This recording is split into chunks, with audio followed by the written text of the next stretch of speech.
Hey, it's Paul from China Cash Buyers. Today I'm going to teach you how to understand Chinese investors, what they're thinking before they come. The more you understand about your buyer, and believe me, the buyers have different goals and they have different culture, but most importantly, there's different thinking. They're trying to accomplish different things. So I'm going to try to teach you these 4 types of buyers that I've learned over selling to Chinese since 1989. So let's get started. This is the first one. This is the future generation buyer. Now, the future generation Chinese buyer, they're basically thinking of the whole family. They prefer areas that are very Chinese, ethnically Chinese. They prefer like 4-star, like nice dining, very nice Chinese dining. They want to have like basically an area where the community is already set up. Everything is there for them. There's the right schools, there's the right tutors, there's food, there's all the little things, community and things like that that they can get involved in. Their wife and their husband can do things. Everything's ready to go. For example, in Los Angeles, I'll just give you the same example for LA so you can kind of understand how it works. In Los Angeles, you have San Gabriel Valley, Shanghaigu, or like Alhambra, Arcadia, Rosemead, San Marino, San Gabriel, South Pasadena, Temple City. Then you get out to Diamond Bar out east, Rowland Heights, and Walnut. These are the type of communities. So if you don't live in LA, look on the map, look a little bit online, try to understand these communities. These are hardcore.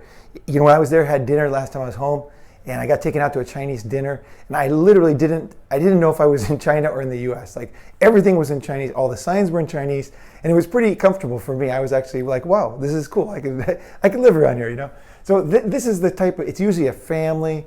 They want to go to an area, there's a lot of people around, kids are running around, grandpa's having tea. It's very, very comfortable. One of the mistakes that people make in an area like this is, as an agent, if you're new selling to Chinese buyers, or even if you've been selling to Chinese buyers and you've been getting lucky, you're not sure why you were succeeding, is that you might see a house across one street, like say it's in Rowland Heights, and then you go one street over, it's in another neighborhood, right? So it's in another school district. So this area is going to be very popular with Chinese, right? And it's going to be like easy to sell a listing in this area. You get one street over, nothing. Nobody wants it, right? And that's the thing. When you drive around these communities, you can quickly see which is the Chinese area and which isn't. And that is very important when you're selling, because that school district is very important.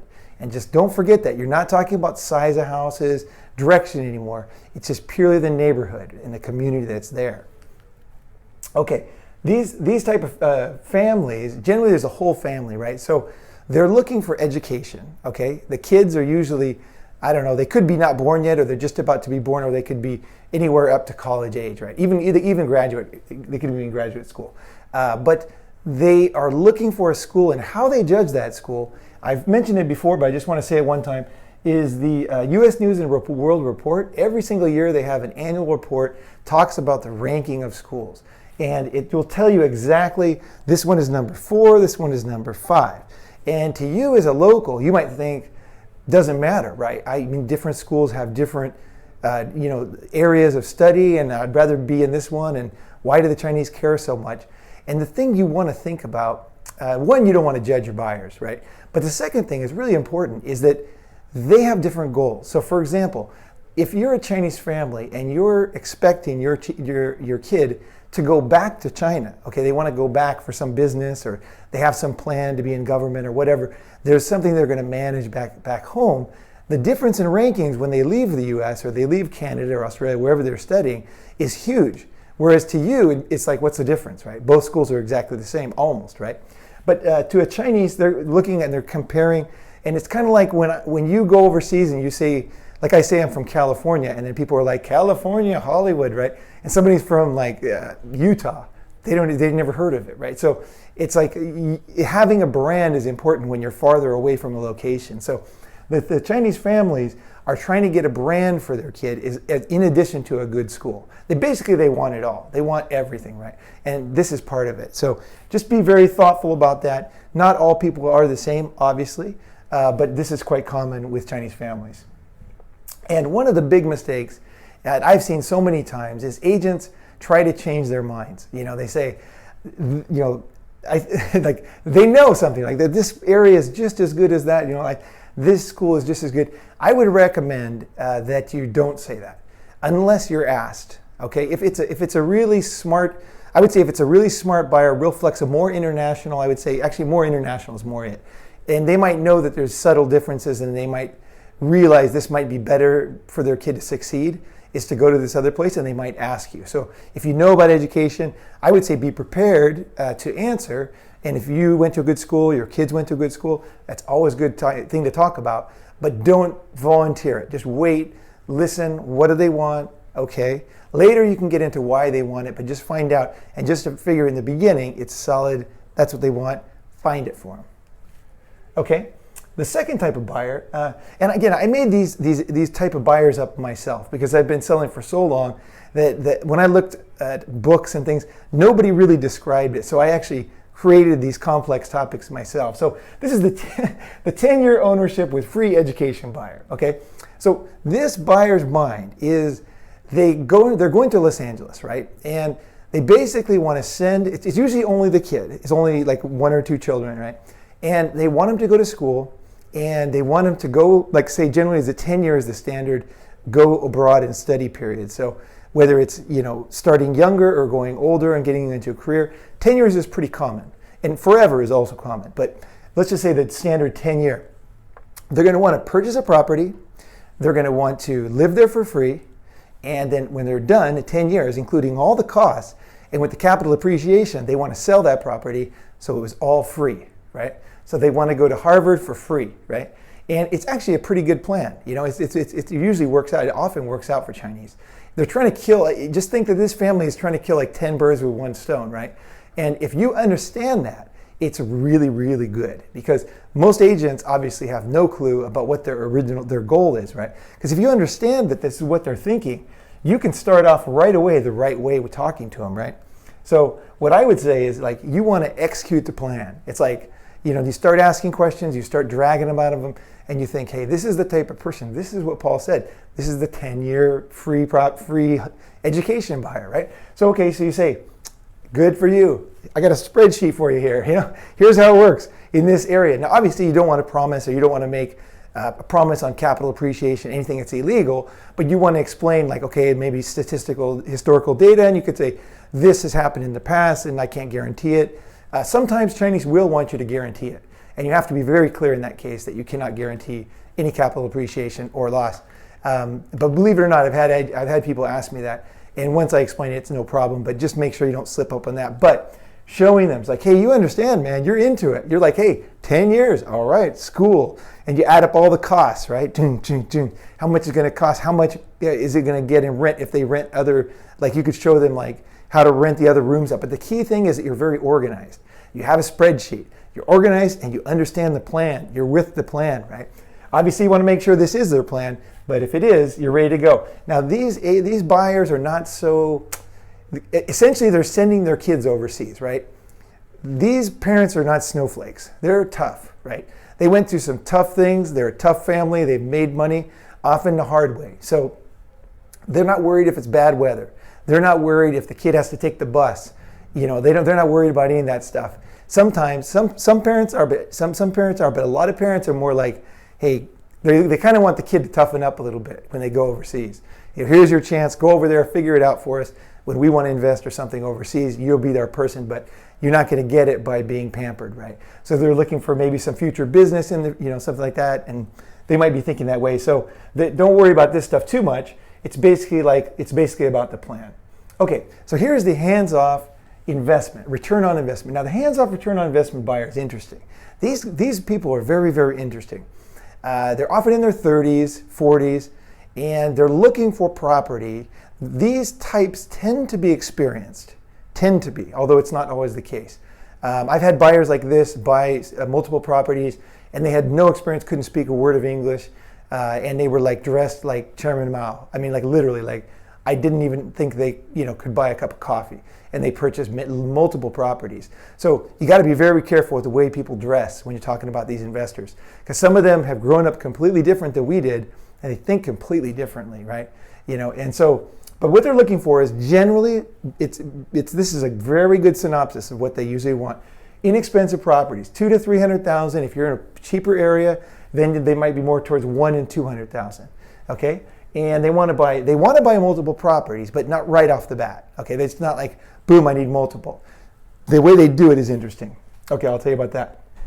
Basically, the first property is pain to sell to these guys, okay, and ladies. They're going to run you around. They're going to make you do a lot of stuff, answer a ton of questions. You're going to feel like you don't even want them as clients anymore. Sometimes, I've sold a lot of properties where I just feel like, it's kind of like, if I have to do this, you're only selling a very cheap property, but these are investors, and one property means it doesn't make any sense really for them, right? So their eventual goal is multiple properties in an area and you managing them. That's the perfect situation for them. So you sell it to them, you manage them, you charge a fee out of the rent. So what they're generally going to do is they're going to run you around for that first property. Then they're going to wait a period of time, maybe let's say 1 year. After that 1 year, if it's successful and they're making money, you'd be surprised how fast the money flows. And you'd be surprised how little paperwork some of these people require, because they trust you now. They've seen that you did a great job, even for that one property. So they want you to do it again and again and again. Now, once they start buying, okay, it could be from the beginning, it could be after a year. So just watch out for that. But once they start buying, they want to buy a lot. Okay, their goal is maybe highly leveraged. They want to have 150 properties within 2 years, and they want to basically have an empire. So if you're seen as a very slow agent, or you think small, you come up, they start like talking about bigger numbers, and you're like, well, we can get one over here. You got to change your thinking, because these guys can go very big, very fast, and their friends often can go even bigger.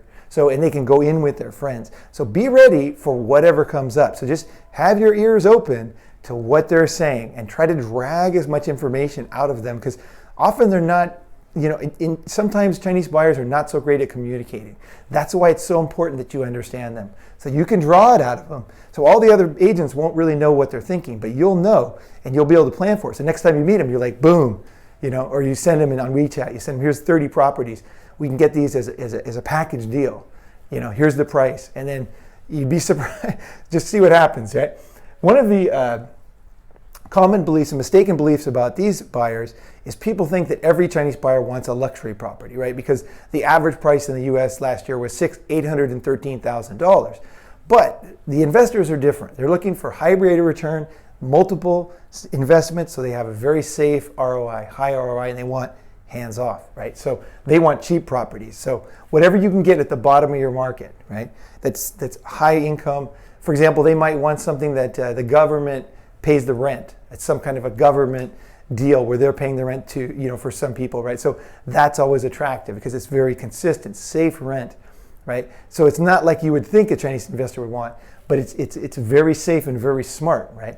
And if you sell this to them, make sure that you keep in touch with them after they purchase, because if you let it go, then somebody else is going to get the next 20, 30, or even 100 properties after that.